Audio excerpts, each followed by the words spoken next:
Happy New Year, Taurus! Yan. So, nasa ikalawa na tayo na araw ng 2026. So, alamin natin ang inyong weekly reading at yun nga wala tayo ditong gender, ha, babae, lalaki, LGBT. Lahat ay welcome, no? And yes, no, to my lovely Taurians, no? Sana magkaroon kayo ng bountiful, very abundant na New Year. At yun nga, no, i-claim na natin agad yan, diba? At yun nga, wala tayo ditong gender, okay, babae, lalaki, LGBT, lahat ay welcome. Hi and hello sa ating mga new subscribers. My name is yan, returning Istambayers ko and Puyaters. Thank you so much dahil nandito na naman kayo. At yun nga, kung hindi nyo pa knows mga babes, meron pa po tayong other channel link down below sa ating description box. So, if interested, i-click lamang yan no, para mapunta kayo doon. Araw-araw nag-upload tayo ng collective reading kahit anong zodiac sign pwede manood, makinig. Basta just take only what resonates, okay? Cross-watchers ni Taurus or may Taurus placements sa Nita/birth chart, welcome din kayo. Just take only what resonates. So, maraming salamat Archangel Michael, Army of Angels, Guardians ni Collective Taurus. Can we get messages for Taurus, please? What does Taurus needs to know? Can you please show me? Taurus. Mga mensahe para kay Taurus, please.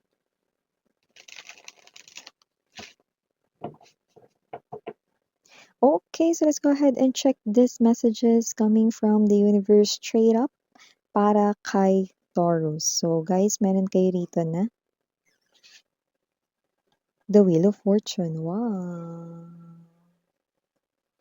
You also have here the Maiden of Cups. Andito rin, Ace of Coins. You also have here the Fool energy. Andito rin ang Seven of Candles, the Nine of Quills. Bottom of the deck, we have the Ace of Quills, the Nine of Coins, the Two of Quills. Yan o. Wow! Kaiinggitan ka dito, Taurus. I love it, no? Kung ano yung mga bagay na wala ka dati or hindi mo yan nakuha nitong mga nakaraang taon ng buhay mo, magkakaroon ka ng mga bagay dito na first time mong mahawakan, no? Ownership is what I'm picking up right in here. Wow, and that's the message of Two of Cups energy. Wow, mga bagay na first time mo na makuha sa life mo. Ito na yun, sweetheart. You can have it this year, 2026. Okay? So, another message that I'm picking up right in here, na related pa rin sa blessings, we've got the Nine of Coins energy. I do see, mga babes, no, na meron ditong magandang mangyayari sa'yo ritong kaperahan, no, na hanggang sa pagtanda mo, may pera ka pa rin. You will enjoy that kind of di ba kanina very strong pa lang yung pasok natin, no? Pinapasa iyo ko na Taurus, no, ang bountiful and very abundant year of 2026 at binabanggit na rin ito, no, nitong last year 2025 sa mga readings mo na ang 2026 ay nako ay ang year ng kasaganahan para sa'yo, Taurus, no? Wow! Suote, 'di ba? How is it? Kaya yung tumanda rito ng may pera ka, no? Nakikita ko dito na ma-e-enjoy mo rito, no? Parang yung feeling lang na lahat ng gusto mo ay makukuha mo, no, bago ka tumanda, no? At yan, mga babes, no, ay ma-e-enjoy mo in this lifetime, in this reality of yours. Taurus, Ace of Cups energy is the energy right in here, no, ng very, very powerful na truth, no? I'm seeing na ito yung talagang nakatadhana for you, okay? So the Wheel of Fortune talks about right in here a change in your love life. You will meet someone in a party or in an event or occasion. Puwede rin naman na walang occasion pero you will be in a crowd of people. Puwede rin naman na ito ay something na parang appearing as random, parang may makikita kang friend and may kasama rin siya, then that's the start of something. Pero maaaring 'pag may nakita kang friend at may kasama siya, maaaring hindi pa yun pero yun ang bridge para makilala mo ang iyo ritong the one. I do see that your love life is also very evident this 2026. Taurus, ano ba naman 'yan, naglalakihan agad yung mga revelasyon para kay Taurus, OMG, with the Maiden of Cups right in here, I'm picking up 'no, na kung sino 'tong energy na ito, okay, na lumalabas. This person here also loves music at puwedeng kaya niya ring mag-play ng any instruments, not just piano, okay? It could be any other instruments 'no. Yung iba doesn't have to be na meron talagang magandang voice sila or whatsoever, but they love music. Maybe they are someone who listens a lot to music. Puwedeng laging may earphones, laging may headphones 'no, sa pagbiyahe or whatever. And this person here is someone who's successful. This person here is someone who knows, okay, kung paano dito mag-play hard, work hard 'no, work hard, play hard. So, definitely this person here, maganda yung kanyang kaperahan. Itong person na 'to 'no, ay someone dito alam mo ba ito ay Page of Cups sa classic tarot. Ibig sabihin, siya ito na excited rito na pumasok sa isang relationship. Dahil kung sino man yung gugustuhin niya rito, no, na makasama pang forever na daw yon. Ace of Coins kasi ang nasa likod na kanya rito, no, na love or heart chakra. Ibig sabihin, kung sino yung mapupusuan niya at ikaw yun, uy, pang forever na 'to 'no, talagang kasali at parte ka na ng chapter ng kanyang life. Oo, 'yan mga babes, ibig sabihin 'no, hindi talaga rito maiiwasang ma-fall siya sa'yo agad-agad, 'di ba?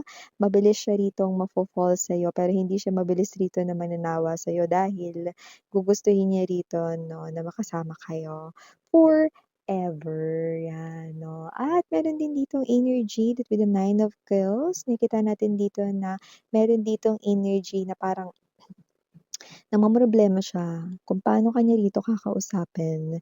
Pero yung iba, one, gustong humingi nito ng tawad sa'yo at two, okay, maaaring ito naman ang person rito 'no, na posibleng gustong humingi ng pabor sa'yo. Magkaiba yun, pero yun yung dalawang mensaheng nakuha ko. So, kung sino man 'tong energy na 'to 'no, someone here na puwedeng nahihiya kasi hindi naman kayo gano'n ka-close, pero hihingi ng pabor sa'yo at yung isa naman 'no, ay posible na eto naman yung taong gustong humingi ng kapatawaran sa'yo. Pero baka hindi niya sure kung bibigyan mo siya rito ng, chance or i-a-accept mo yung kanya ritong paghingi ng sorry or tawad sa'yo. Okay. Now we've got here the Seven of Candles energy and the Fool. So possible rito mga bibs 'no, na meron ditong energy kung saan ayan 'no, puwedeng meron ka rito 'no, na bagong ma-encounter, bagong makilala ng mga friends at nakikita ko na mapapasali rin sila rito sa bago mong mundo, okey? Maaaring itong mga 'to ay maging best friends mo pa nga at hindi lang 'yun, maaaring maging partners mo rin sila rito, hindi lang sa personal life mo, puwede rin sa'yo ritong negosyo if you want 'no.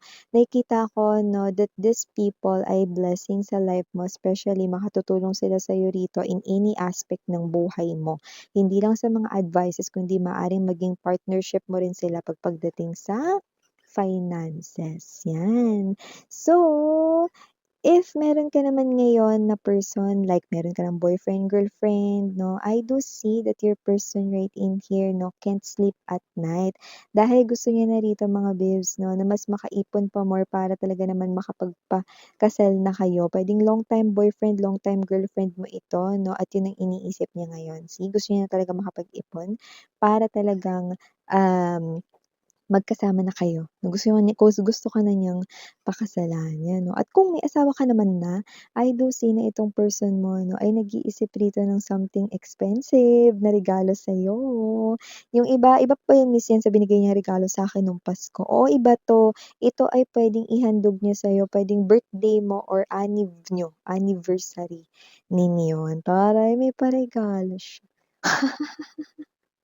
Okay, so moving forward right in here for my Taurians out there, nakita ko rito ng energy ng someone din, okay, na possible na matulungan mo siya dito 'no, dahil possible na meron ditong nambu-bully sa kanya, nang-aaway sa kanya or nagmamaliit sa kanya.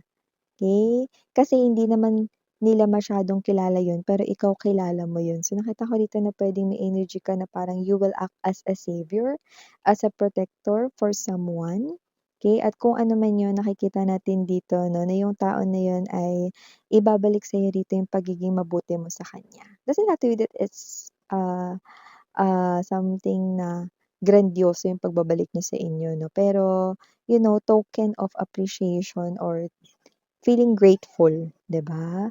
And 'no, with the full energy, possible rito na meron ka ritong hindi nakikita, unexpected biyahe, okey?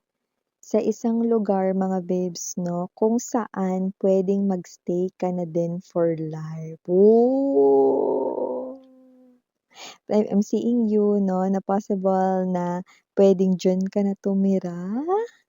Or puwedeng baka diyan ka magnegosyo kaya puwedeng diyan ka na rin magpabalik-balik 'no, sa isang lugar na hindi mo pa napuntahan 'no. Nakikita ko na first time mo dun pupunta, pero nakikita ko rin na puwedeng dun ka na mag-stay or dun ka madalas na magpapabalik-balik.